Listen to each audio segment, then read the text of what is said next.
Die sind ganz lieb gsi. Und sie haben gewusst, wo die 7 Raben leben. Im Glasberg wirst du sie finden. Damit du in den Glasberg hineinkommst, schenken wir dir ein Hühnerknöcheli. Mit dem kannst du das Tor vom Glasberg aufschliessen. «Danke vielmals, danke, ihr lieben Sterne!»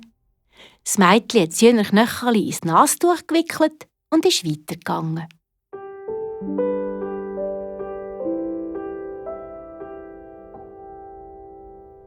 Bald schon ist es zu dem Glasberg gekommen.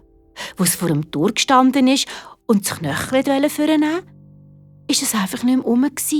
Oh je, es hat den Schlüssel zum Glasberg verloren. Was jetzt? Da hat das Mädchen einfach das kleinste Fingerli genommen, ins Schlüsselloch gesteckt und das hat haargenau gepasst. Das Tor ist aufgegangen. Im Glasberg innen hat ihn ein kurliger Diener empfangen. Als das Mädchen gefragt hat, ob die 7 Raben hier wohnen, hat das Mandli gekrächzt. Ja, und die 7 Raben werden schon gleich heimkommen zum Nachtessen. Kannst du mir ein bisschen helfen? Kannst du mir den Tisch decken? Das Mädchen hat sich gefreut. Schon bald wird es zum ersten Mal seine Brüder sehen. Es hat in dem kurligen Wicht geholfen, den Tisch zu decken. Und dann hat es heimlich in eins der 7 Becher den Fingerring der Mutter gelegt. Dann ist es sich verstecken. Die 7 Raben sind heimgekommen. Sie sind gerade am Tisch gesessen und haben angefangen zu essen und trinken. Plötzlich krächzt einer der Raben. In meinem Becher liegt ein Fingerring von unserer Mutter. In ganzer Nacht. Wie schön wär's, wenn wir einmal unsere Schwester kennenlernen würden.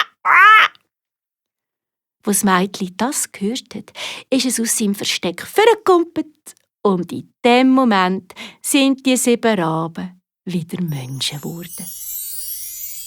Die 7 Brüder haben überglücklich ihre Schwester umarmt. «Schwesterli, weil du so mutig warst, hast du den Weg zum Glasberg finden und uns erlösen.»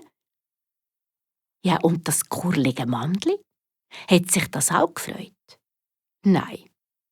Das ist mit einem grimmigen Gesicht da gestanden, hat nur noch etwas gemurmelt und ist dann plötzlich wie vom Erdboden verschluckt, verschwunden. Die 7 Brüder sind mit dem Schwesterli heim zum Vater und zu der Mutter. Und die haben natürlich auch ganz fest Freude gehabt. Noch lang und überglücklich haben sie miteinander gelebt. Und wenn sie noch nicht gestorben sind, dann leben sie heute noch miteinander im Märliland.